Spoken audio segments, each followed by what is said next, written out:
Hi everyone, my name is Sydney and today I'm going to be discussing a big book that has been out for a while now that I finally have read. It is called The Hate You Give by Angie Thomas, and this book was amazing. It was really good and definitely worth reading. If you have not read this book, I highly recommend that you read it.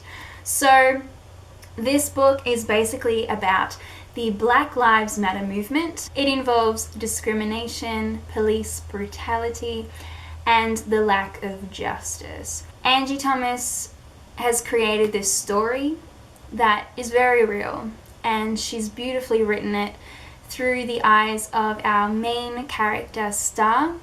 And one night she is going home from a party with one of her best friends, Khalil, and she gets stopped by a police car. So the police officer asks Khalil, the driver, to step out of the car, and he shoots him. It was a complete act of feeling fear because of a different race in front of you, which is fucking insane and stupid because this actually happens. It actually happens. So this book is very serious, but also the moral of the story is really beautiful. So I'm going to go into the spoilery section of this video now because there are a lot of things that I'd like to discuss from this book. So if you have not read it, please go read it and come back and we can talk. So here we go in 3, 2, 1. The whole situation of how this book started. So we have Khalil. In front of her, he gets shot. But also, Star has seen one of her friends get shot in the past when she was young. She has seen someone get shot twice in her life already. This should never even happen. The fact that this happened when Khalil did nothing wrong, the fact that the police officer felt intimidated or was scared or nervous, he just had a feeling. If he was scared in the first place, I don't think he should be a police officer. He went into a state of completely stereotyping these two kids, may I say. They say teenagers, but they're kids. They are kids. And if it was two white people, this would not have happened, which is the main part of this issue, is the fact that they were black. And this happens all the time. What we see in this book is a trial. Leading up to this trial, she is very fearful, speaking her mind, of standing up and voicing her opinion of the issue, what happened, and standing up for Khalil. Standing up for herself, standing up for her entire race. She finds it really hard and really difficult, which is understandable. You feel this weight on your shoulders. Being brave is one of the hardest things ever. Being able to confront a situation, whether it's small or big, is one of the hardest things that we humans do. One of the hardest things we humans kind of have to do. And it can be so small. For example, confronting a situation with a friend. Haley, who is such a bitch. I can't even. Anyway, if we use that as an example, you are in a friendship with a person who says things that you shouldn't let slide, but you do anyway. Says jokes that shouldn't be laughed at. And this particular person, Haley, brings up so many racist jokes. Her fried chicken comment, or going to Maya and saying the cat at Thanksgiving comment. The fact that Angie Thomas decided to bring this to light was really interesting. I have seen it in the past. When it happens, no one says anything. They just kind of either not laugh, or they do laugh, or there's just awkward silence. I am so glad that she ended up dropping her. I really enjoyed how finally she was able to speak up, and she could speak up without vomiting or crying. And at the end, she threw the tear gas back at them who threw it first.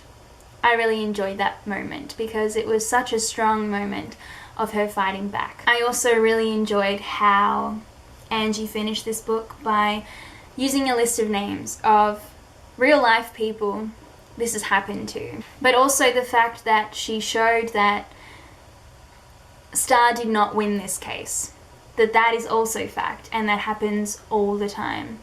This book could have went into any direction, and if it would have went into the direction of her winning the case, I wonder how this book would have been, if it would have had that same feeling, because this book left me in a way unsatisfied. It left me feeling like I wish I could do something, but also it left me really loving the way that she concluded this story, that she concluded this book.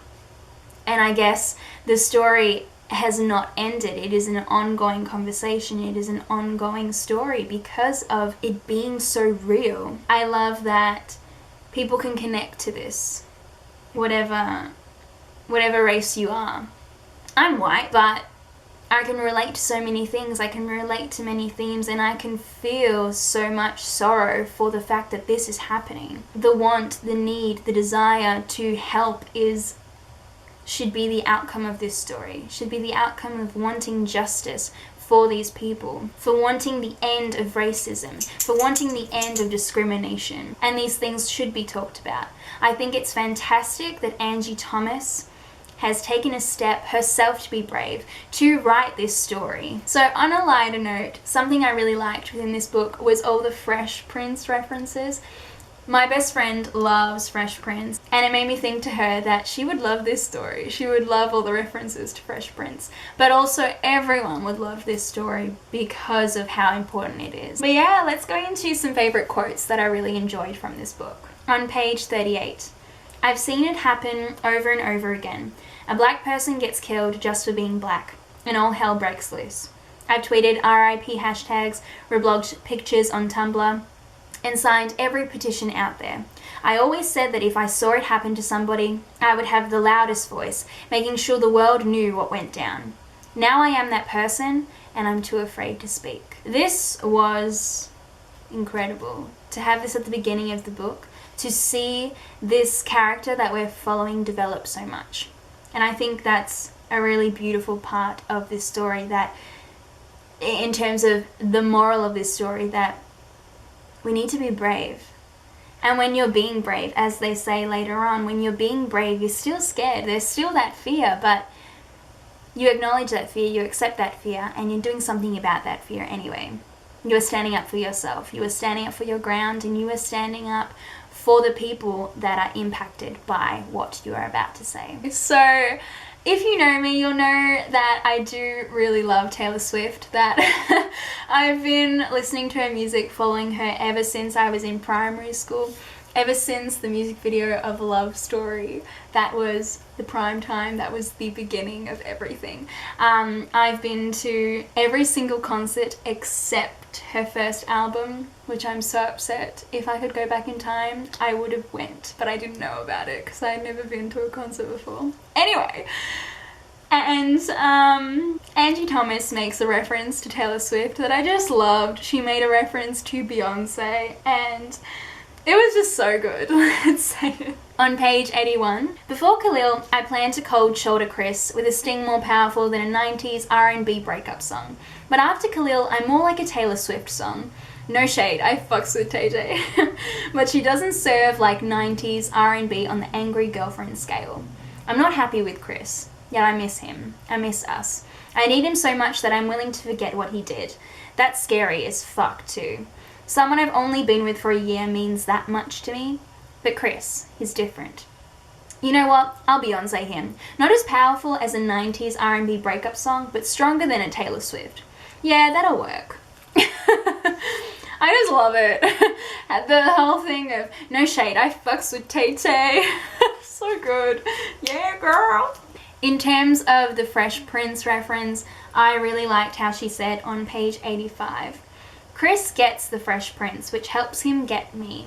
We once talked about how cool it was that Will remained himself in his new world. On page 154, Mama grabs my hand again, looked me in the eye and said, sometimes you can do everything right and things will still go wrong. The key is to never stop doing right. I loved this on page 211 between Chris and Star. He responds in less than a minute. It's whatever you want it to be. Love you, fresh princess. Pause. That L word completely catches me off guard, like a player from the other team stealing the ball right as you're about to make a layup. It takes all of your momentum and you spend a week wondering how that steal slipped up on you. Yeah, Chris saying love you is like that, except I can't waste a week wondering about it. By not answering, I'm answering, if that makes sense. The shot clock is winding down and I need to say something. But what? By not saying I before love you, he's making it more casual. Seriously, love you and I love you are different. Same team, different players. Love you isn't as forward or aggressive as I love you. Love you can slip up on you, sure, but it doesn't make an in-your-face slam dunk. More like a nice jump shot. 2 minutes pass. I need to say something. Love you too. It's as foreign as a Spanish word I haven't learned yet, but funny enough, it comes pretty easily. I get a wink emoji in return. And I love, I love this just because in this moment, you are right in her head. You are right in her mind of, oh my God, what do I say? Oh my God. This was my favorite passage from this book. On page 285. If Officer Cruz was sitting here, Mrs. Carey says, what would you say to him? I blink several times. My mouth waters, but I swallow. No way I'm going to let myself cry or throw up from thinking about that man. If he was sitting here, I don't have enough black Jesus in me to tell him I forgive him. Instead, I probably punch him straight up. But Miss Offer says this interview is the way I fight. When you fight, you put yourself out there, not caring who you hurt or if you'll get hurt. So I throw one more blow right at 115. I'd ask him if he wished he shot me too. And this is... I just got goosebumps. This is so fucking powerful. Reading this book, I loved how intense it was. And this particular section, wow, that was incredible. I actually wrote in my notes saying, wow.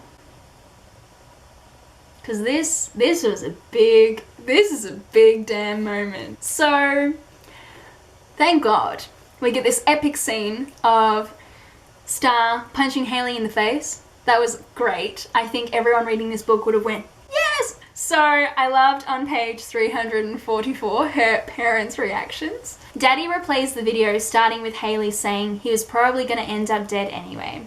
Wow, Mama says. That little girl has a lot of nerve. Spoiled ass don't know a damn thing and running her mouth, says Daddy. So what's our punishment? Seven asks. Go do your homework, Mama says. That's it, I say. You'll also have to help your dad at the store while you're suspended. She drapes her arms over Daddy from behind. Sound okay, baby? He kisses her arm. Sounds good to me. If you can't translate parentish, this is what they really said. Mama, I don't condone what you did and I'm not saying it's okay, but I probably would have done it too. What about you, baby? Daddy, hell yeah, I would have. I love them for that. So I loved this, and this was the whole sum up of the book, how this book ended. On page 436. Once upon a time there was a hazel-eyed boy with dimples. I called him Khalil. The world called him a thug. He lived, but not nearly long enough, and for the rest of my life I'll remember how he died. Fairy tale? No. But I'm not giving up on a better ending. It would be easy to quit if it was just about me, Khalil, that night, and that cop. It's about way more than that, though. It's about Seven, Sakani, Kenya, Devante. It's also about Oscar, Ayana, Trayvon, Rekia, Michael, Eric, Tamir, John, Ezel, Sandra, Freddie, Alton, Philando. It's even about that little boy in 1955 who nobody recognized at first, Emmett. The messed up part? There are so many more. Yet I think it'll change one day. How? I don't know. When? I definitely don't know. Why? Because there will always be someone ready to fight. Maybe it's my turn. That is everything. It's everything. So I hope you guys enjoyed this video. I hope you enjoyed my review on The Hate You Give, Thug. If you have not read this book, I highly, highly recommend that you do read it. And now that I have finally read it, I need to watch the movie. The movie looks really good too. I watched the trailer before I started this video and it looks pretty damn good. Alright, so thank you for watching. I'll see you guys next time. As usual, bye!